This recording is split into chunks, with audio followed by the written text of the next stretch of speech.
el espíritu genuino de la Revolución de Septiembre. Sois hijos de ella. La habéis aclamado el día memorable en que la República era salvada del vilipendio y de la bancarrota. Los conservadores que habían dirigido la política argentina hasta 1916 no logran construir un partido popular, un partido realmente, como hay en otros países, conservador con apoyo popular, y entonces empiezan a perder todas las elecciones con los radicales, que ganan desde el 16, y no tienen alternativas reales de llegar al poder, es decir, por vía democrática. Y comienza un proceso de derechización, diríamos hoy en día, donde se van aliando progresivamente con el ejército y con la Iglesia Católica, también con la jerarquía de la Iglesia Católica. Para mí la década del 30, qué sé yo, es la década infame, claramente, ¿no? Es la década que arranca con el golpe militar que signa la historia argentina posterior. Una época de destrucción institucional, una época de negociados, de vacío, de decadencia moral, por decirlo de alguna manera. El desprestigio de la política. Toda la política en contra de las olas inmigratorias que en definitiva fueron los que formaron la sociedad argentina en los primeros años del siglo XX. Y así llega la hora de la espada.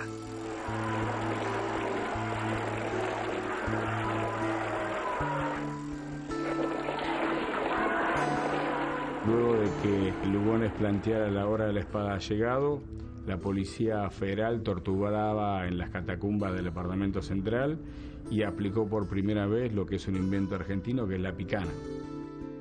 Muchos suelen poner al 30 como el momento del comienzo de un desastre, ¿no? Durante esta época, signada por la corrupción y los fraudes electorales, la Unión Cívica Radical fue proscripta y se sucedieron los gobiernos conservadores de los generales Uriburu y Justo, el de Roberto Ortiz y el de Ramón Castillo. Lo que va a reinar es sobre todo a nivel político el fraude, ¿no? El aprovechamiento de maquinarias políticas para conseguir los votos, las prebendas a las clases más necesitadas para obtener un respaldo político, la manipulación del electorado, sí. Manipulaban de un modo descarado las votaciones, ¿no? Para alcanzar esa soberanía que solo corresponde al pueblo. Vos te ibas acá en la provincia de Buenos Aires a votar, cuando llegabas al momento de la votación te decían, deme la libreta de enrolamiento y váyase, usted ya votó. Votaban no solo los muertos, sino todas aquellas personas que no estaban en condiciones de votar. Estábamos todos desilusionados porque el gobierno era un gobierno fraudulento. El escenario económico del país quedó marcado por la entrega del patrimonio nacional a mano de los imperios. Se produjo el pacto Roca-Runciman, que aseguraba las exportaciones de carne a cambio de importantes concesiones a empresas británicas, como la de los transportes públicos. Para mucha gente, la década representa la entrega total hacia el imperialismo británico, con el famoso pacto Roca-Runciman, en el cual Argentina le daba muchas concesiones a Gran Bretaña a cambio de tener acceso a su mercado de carnes. Se dice que Argentina es la perla de la corona. Lo que más se vio como infame es esta cuestión de la idea de una entrega general hacia el imperialismo extranjero y la posición, digamos, muy complicada de los trabajadores en esa época. Por un lado, las corrientes nacionalistas que desfilan con el brazo en alto para reclamar por la patria entregada. Por el otro, las corrientes obreras, que desfilan con el puño en alto pidiendo justicia. Patria y pueblo parecen cosas distintas. El gobierno alienta esta inútil división. Empezamos a creer o creíamos que la Argentina podía merecer otro destino económico. Nos sentíamos prisioneros y súbditos del imperialismo británico.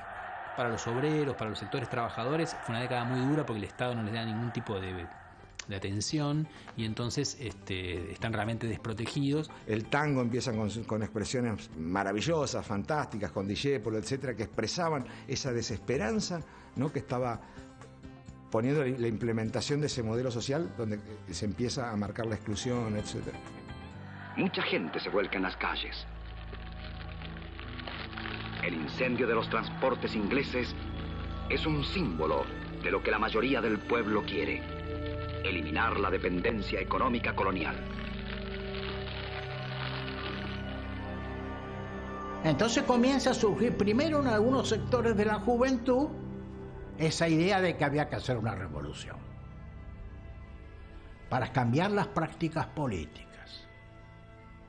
Estábamos cansados del fraude patriótico, como lo llamaban los conservadores. ¿Y quién podía hacer la revolución? Los militares. La del 4 de junio de 1943 es una revolución popular. El ejército busca reencontrarse con el pueblo. Los soldados son aclamados como libertadores. La década infame se clausuró con un nuevo golpe de Estado. A manos del GO, Grupo de Oficiales Unidos, el presidente Castillo fue derrocado y se inició una sucesión de gobiernos efímeros encabezados por el del general Rawson. Los gobiernos conservadores que empiezan en el 30 duran hasta el 43, en el cual hay otro golpe de Estado, pero de otro signo, ¿no? Más nacionalista, también católico, pero nacionalista, más antiimperialista, por decirlo de alguna forma, que pone fin a al periodo, y de las filas de ese grupo de militares que hace este otro golpe va a surgir el que después se ha convertido en la gran figura de la política argentina, que es Juan Domingo Perón, ¿no?